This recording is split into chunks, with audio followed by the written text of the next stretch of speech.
Yung naabutan ng picture. Talaga mo na pa.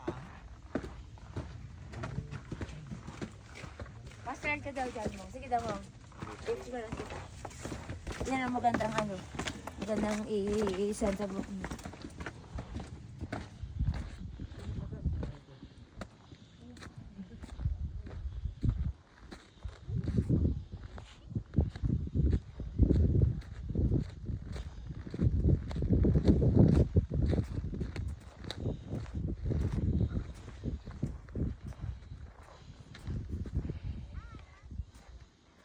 Parang 200 step ata yan.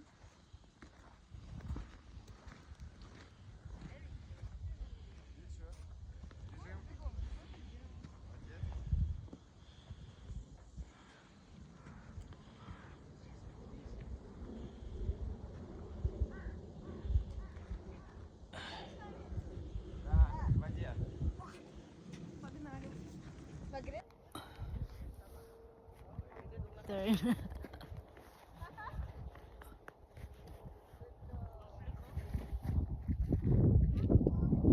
Ayan, nandito kami sa pinakamataas na tuktok ng bundok na merong simbahan na makikita dito.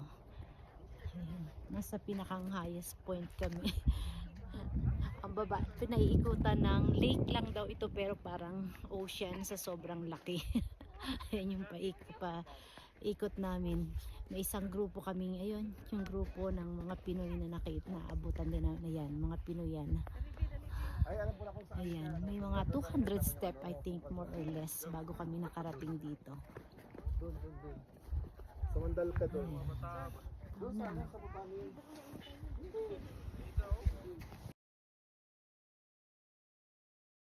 Ako snowball. Pangit. Dito ako. Sinong gustong halo-halo? Halo-halo.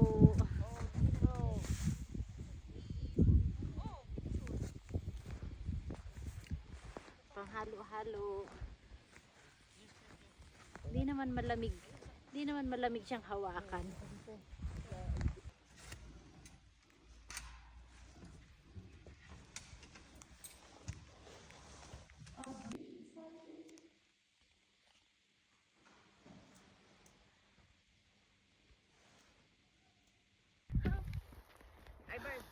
Ito naman yung kabilang side ng lake. Ayan.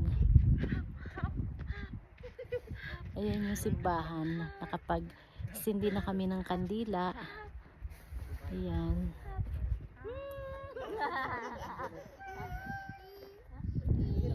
Ayan yung mga Pilipino rin nakasabay namin.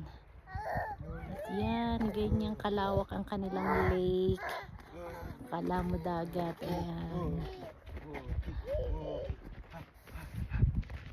Ayan.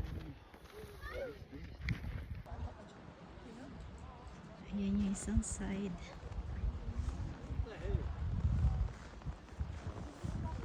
Sa baba kami naka-parking. Ayan yung aming sasakyan. Naka-park sa baba. Meron kami sa dito.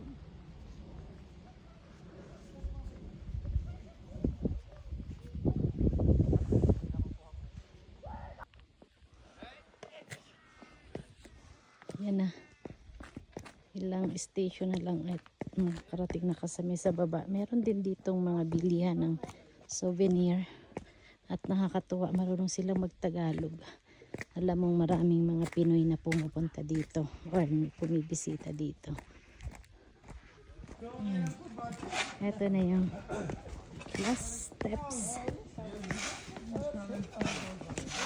Nakakatuwa yung mga nagtitinda dito sa gilid eh. Laging nagkukumusta. Marunong din sila magkuya. Kuya, bili na.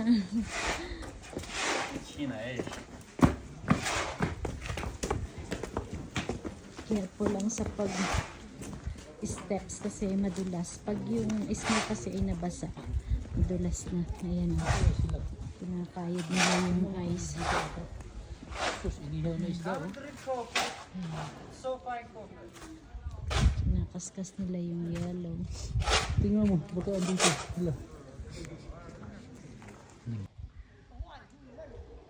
Ayun guys, ang aming pinanggalingan na simbahan na yun, sa tuktok na yun. Ganun na siya kaliit dito sa baba.